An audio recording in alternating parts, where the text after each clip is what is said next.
Okay, so here is going to be reading. There's the 64 hexagrams. Picture that's how I find after I get all the trigrams. All right, so I'm going to read certain passages from Carl Jung's foreword. So he says, in order to understand what such a book is all about, it is imperative to cast off certain prejudices of the Western mind.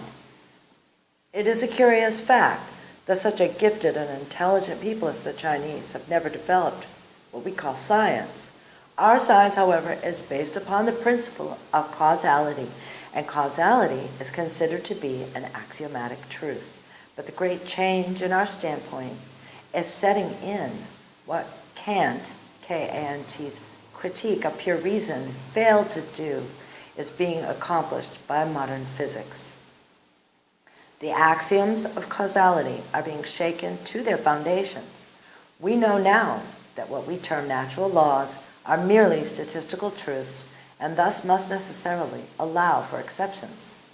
We have not sufficiently taken into account as yet that we need the laboratory with its incisive restrictions in order to demonstrate the invariable validity of natural law. If we leave things to nature, we see a very different picture. Every process is partially or totally interfered with by chance, so much so that under natural circumstances, a course of events and absolutely conforming to specific laws is almost an exception. The Chinese mind, as I see it at work in the I Ching, seems to be exclusively preoccupied with the chance aspect of events. What we call coincidence seems to be the chief concern of this peculiar mind, and what we worship as causality passes almost unnoticed. We must admit that there is something to be said for the immense importance of chance. An incalculable amount of human effort is directed to combating and restricting the nuisance or danger represented by chance. Theoretical considerations of cause and effect often look pale and dusty in comparison to the practical results of chance. It is all very well to say that the crystal of quartz is a hexagonal prism. The statement is quite true insofar as the ideal crystal is envisaged, but in nature one finds no two crystals exactly alike, although all are unmistakably hexagonal. The actual form, however, seems to appeal more to the Chinese sage than the ideal one. The jumble of natural laws constituting empirical reality holds more significance for him than a causal explanation of events that, moreover, must usually be separated from one another in order to be properly dealt with. My cat is playing with a little gold ring. Here. Okay. The manner in which the I Ching tends to look upon reality seems to disfavor our causalistic procedures. The moment under actual observation appears to be the ancient Chinese view more of a chance hit than a clearly defined result of a concurring causal chain processes. And I'm going to go and take, I got to take that from her because otherwise I'm going to hear that sound. I know how to do that with everything, so taking your toy.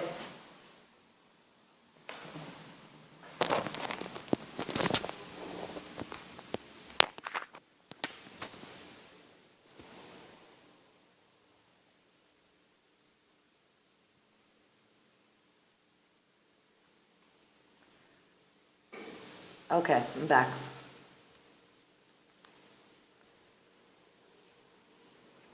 All right, an incalculable amount of, okay, we already read that, sorry. In the manner in which the I Ching tends to look upon reality seems to disfavor our procedures. The matter of interest seems to be the configuration formed by chance events in the moment of observation, and not at all the hypothetical reasons that seemingly account for the coincidence. The Western mind carefully sifts, weighs, selects, classifies, isolates. The Chinese picture of the moment encompasses everything down to the minutest nonsensical detail, because all of the ingredients make up the observed moment. Thus it happens that when one throws 3 coins or counts yarrow stalks. There are 49. These chance details enter into the picture of the moment of observation and form a part of it, a part that is insignificant to us as Western minds, yet most meaningful to the Chinese mind. It's just making a comparison. This is the mindset they have, that the chance moment of observation is the most important, not the causal mindset. With us, it would be banal and almost meaningless, at least on the face of it, to say that whatever happens in a given moment possesses inevitably the quality peculiar to that moment. This is not an abstract argument, but a very practical one. All right. Whoever invented the I Ching was convinced that the hexagram worked out in a certain moment coincided with the latter, the person, with the latter called the person, in quality, no less than in time. To him, the hexagram was the exponent of the moment in which it was cast, even more so than the hours of the clock or the divisions of the calendar, inasmuch as the hexagram was understood to be an indicator of the essential situation prevailing in the moment of its origin. This assumption involves a certain curious principle which I have termed synchronicity, a concept that formulates a point of view diametrically opposed to that of causality. Since the latter is merely statistical truth, not absolute, it is a sort of working hypothesis of how events evolve, one out of another, whereas synchronicity takes the coincidence of events in space and time as meaning something more than mere chance, namely, a peculiar interdependence of objective events among themselves, as well as the subjective psychic states of the observer or the observed. The ancient Chinese mind contemplates the cosmos in a way comparable to that of the modern physicist, who cannot deny that his model of the world is decidedly psychophysical structure. A microphysical event includes the observer just as much as the reality underlying the I Ching comprises the subjective psychic conditions in the totality of this momentary situation. Synchronicity to the Chinese mind deals with the coincidence of events. The 64 hexagrams are the instrument by which the meaning of 64 different yet typical situations can be determined. These interpretations are equivalent to causal explanations. Causal connection is statistically necessary and can therefore be subjected to experiment, inasmuch as situations are unique and cannot be repeated. Experimenting with synchronicity seems to be impossible under ordinary conditions. In the I Ching, the only criteria for the validity of synchronicity is the observer's opinion that the text of the hexagram amounts to a true rendering of his psychic condition. You affirm it, you validate it, you acknowledge it. That's how it becomes true.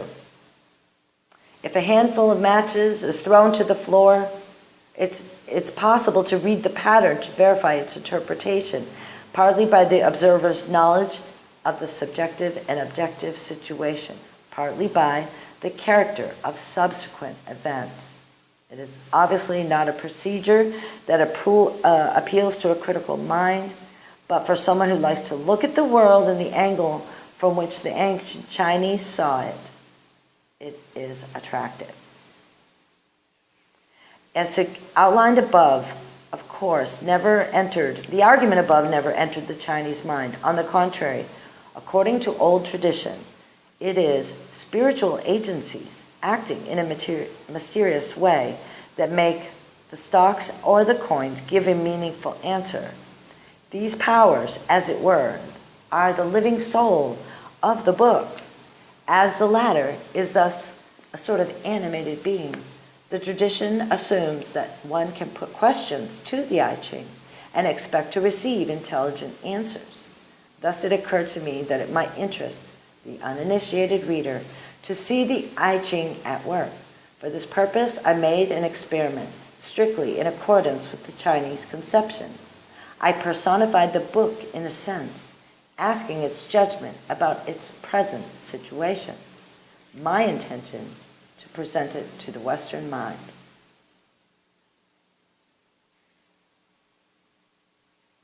In accordance with which my question was phrased, the text of the hexagram must be regarded as though the I Ching itself were the speaking person. Thus, it describes itself as a cauldron, a ritual vessel containing cooked food. Food is understood as spiritual nourishment. The Ting, as a utensil pertaining to refined civilization, suggests the fostering and nourishing of able men, which redounded to the benefit of the state. Here we see civilization as it reaches its culmination in religion. The Ting serves in offering sacrifice to God. The supreme revelation of God appears in prophets and holy men. To venerate them is true veneration of God. The will of God, as revealed through them, should be accepted with humility. Keeping our hypothesis, we must conclude that the I Ching here is testifying concerning itself. When any of the lines of a given hexagram have the value of 6 or 9, it means they are especially emphasized in the interpretation. 9. The spiritual agencies in the hexagram have given the emphasis of a 9 in the lines in the second and in the third place. The text says, 9 in the second place means there is food in the Ting. My comrades are envious, but they cannot harm me. Good fortune. Thus the I Ching says of itself, I contain spiritual nourishment. Since a share in something great always arouses envy, the chorus of the envious is part of the picture. The envious want to rob the I Ching of its great possession. That is, they seek to rob it of meaning, or to destroy its meaning. But their enmity is in vain. Its richness of meaning is assured. That is, it is convinced of its positive achievements, which no one can take away. The text continues. 9 in the third place means the handle of the Ting is altered. One is impeded in his way of life. The fat of the pheasant is not eaten. Once rain falls, remorse is spent. Good fortune comes in the end. The handle is part of, and it's called griff, like a griffin, like the bird thingies, which is part by which the Ting can be grasped. Thus, it signifies the concept one has of the I Ching. In the course of time, this concept has apparently changed, so that today we can no longer grasp the I Ching. Thus, one is impeded in his way of life. We are no longer supported by the wise counsel and deep insight of the oracle. Therefore, we no longer find our way through the mazes of fate and the obscurities of our own natures. The fat of the pheasant, that is, the best and richest part of a good dish, is no longer eaten. But when the thirsty earth finally receives rain again, that is, when this state of want has been overcome, remorse, that is, sorrow over the loss of wisdom, is ended. And then comes the longed-for opportunity. Wilhelm comments, this describes a man who, in a highly evolved civilization, finds himself in a place where no one notices or recognizes him. This is a severe block to his effectiveness. The I Ching is complaining, as it were, that its excellent qualities go unrecognized and hence lie fallow. It comforts itself with the hope that it is about to regain recognition. The answer given in these 2 salient lines to the question I put to the I Ching requires no particular subtlety of interpretation. No artifices, no unusual knowledge. Anyone with a little common sense can understand the meaning of the answer. It is the answer of one who has a good opinion of himself, but whose value is neither generally recognized nor even widely known. The answering subject has an interesting notion of itself. It looks upon itself as a vessel in which sacrificial offerings are brought to the gods, ritual food for their nourishment. It conceives of itself as a cult utensil, serving to provide spiritual nourishment for the unconscious elements or forces, spiritual agencies, that have been projected as gods. In other words, to give these forces the attention they need in order to play their part in the life of the individual, their helpers. Indeed, this is the original meaning of the word religio, a careful observation and taking account of. The numinous. The method of the I Ching does indeed take into account the hidden individual quality in things and men, and in one's own unconscious self as well. I have questioned the I Ching as one questions a person whom one is about to introduce to friends. One asks whether or not it will be agreeable to him. In answer, the I Ching tells me of its religious significance, of the fact that at present it is unknown and misjudged, of its hope of being restored to a place of honor. This last, obviously, with a sidelong glance at my as yet unwritten foreword, and above all at the English translation. This means a perfectly understandable reaction, such as one could expect also from a person in a similar situation. But how has this reaction come about? Because I threw 3 small coins into the air and let them fall, roll, and come to rest, heads up or tails up, as the case might be. This odd fact that a reaction that makes sense arises out of a technique seemingly excluding all sense from the outset is the great achievement of the I Ching. The instance I have just given is not unique. Meaningful answers are the rule. In the course of conventions, I agree with Western thinking that any number of answers to my question were possible. To ask the same question a second time would have been tactless, and so I did not do it. The master speaks but once. One ought not to go to cadavers to study life. Such things as this answer should remain as they were when they first emerged to view, for only then do we know what nature does when left to herself undisturbed by the meddlesomeness of man. For each instance there is only a first and single answer. Now let's return to the discussion of the hexagram.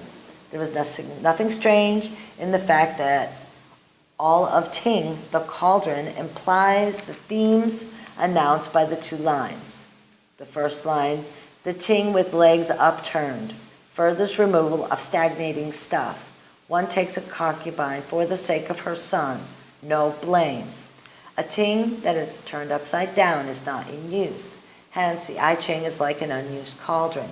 Turning it over serves to remove stagnating matter, as the line says.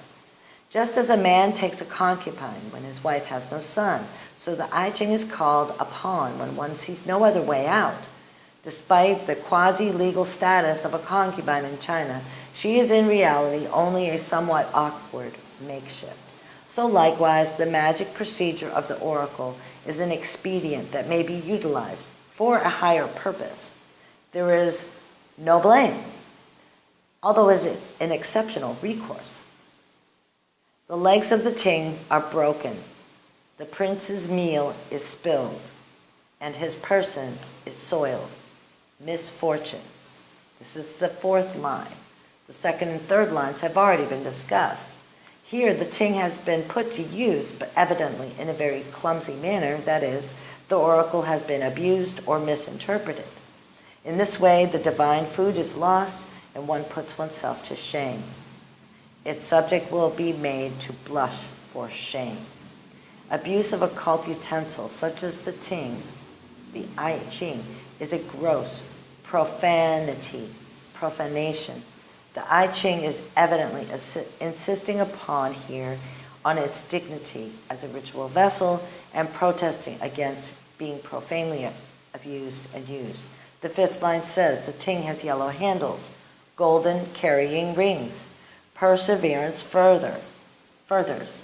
The I Ching has, it seems, met with a new and correct yellow understanding, that is, a new concept by which it can be grasped. This concept is valuable, it's golden. There is indeed a new edition in English, making the book more accessible to the Western world than ever before. The sixth line says, the Ching has rings of jade, great good fortune, nothing that would not act to further. Jade is distinguished for its beauty and soft sheen. If the carrying rings are of jade, the whole vessel is enhanced in beauty, honor, and value. The I Ching expresses itself here as being not only well satisfied, but indeed very optimistic. One can only await further events, and in the meantime, remain content with the pleasant conclusion that the I Ching approves of the new edition. I have shown in this example as objectively as I can how the oracle proceeds in a given case. Of course, the procedure varies somewhat according to the way the question is put. Okay, timestamp 2104. This is important, the way the question is put. If, for instance, a person finds himself in a confusing situation, he may himself appear in the oracle as the speaker. Or if the question concerns a relationship with another person, that person may appear as the speaker. However, the identity of the speaker does not depend entirely on the manner in which the question is phrased, inasmuch as our relations with our fellow beings are not always determined by that either. Very often, our relations depend almost exclusively on our own attitudes, though we may be quite unaware of this fact. Hence, if an individual is unconscious of his role in a relationship, there may be a surprise in store for him. Contrary to expectation, he himself may appear as the chief agent, as is sometimes unmistakably indicated by the text. It may also occur that we take a situation too seriously and consider it extremely important, whereas the answer we get on consulting the I Ching sometimes draws attention to some unsuspected other aspect implicit in the question that will help you to understand your answer. Such instances might at first lead one to think that the oracle is fallacious. Confucius is said to have received only one inappropriate answer. Hexagram 22, grace, a thoroughly aesthetic hexagram. This is reminiscent of the advice given to Socrates by his daemon, you ought to make more music, whereupon Socrates took to playing the flute. Confucius and Socrates compete for first place as far as reasonableness and a pedagogic attitude to life are concerned, but it is unlikely that either of them occupied himself with lending grace to the beard on his chin, as the second line of this hexagram advises. Unfortunately, reason and pedagogy often lack charm and grace, and so the oracle may not have been wrong after all. To come back once more to our hexagram, though the I Ching not only seems to be satisfied with its new edition, it even expresses emphatic optimism, this still does not foretell anything about the effect it will have on the public as it is intended to reach. Since we have in our hexagram two yang lines stressed by the numerical value 9, we are in a position to find out what sort of prognosis the I Ching makes for itself. Lines designated by a 6 or a 9, according to the ancient conception, an inner tension so great as to cause them to change into their opposites, yang into yin and vice versa. Through this change we obtain, in the present instance, hexagram 35, Jin Progress.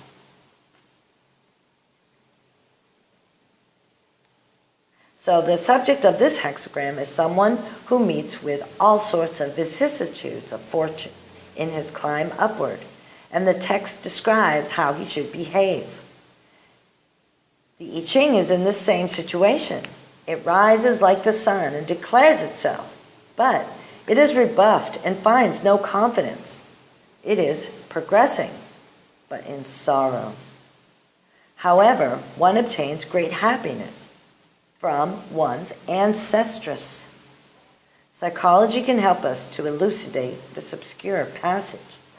In dreams and fairy tales, the godmother or ancestress often represents the unconscious, because the latter in a man contains the feminine component of the psyche. If the I Ching is not accepted by the conscious, at least the unconscious meets it halfway, and the I Ching is more closely connected with the unconscious than with the rational attitude of consciousness.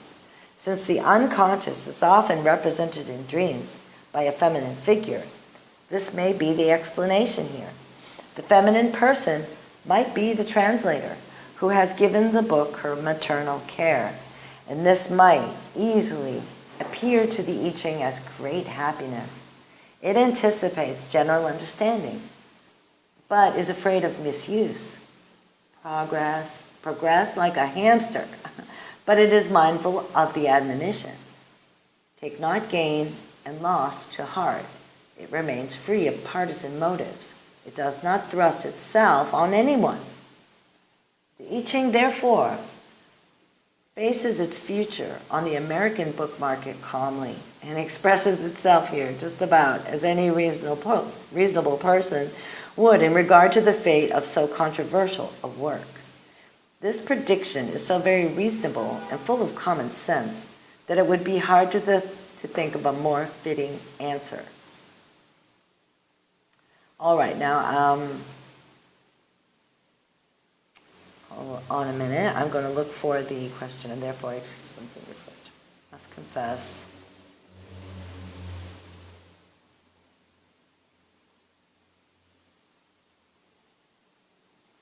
All right, thinking. Part 1.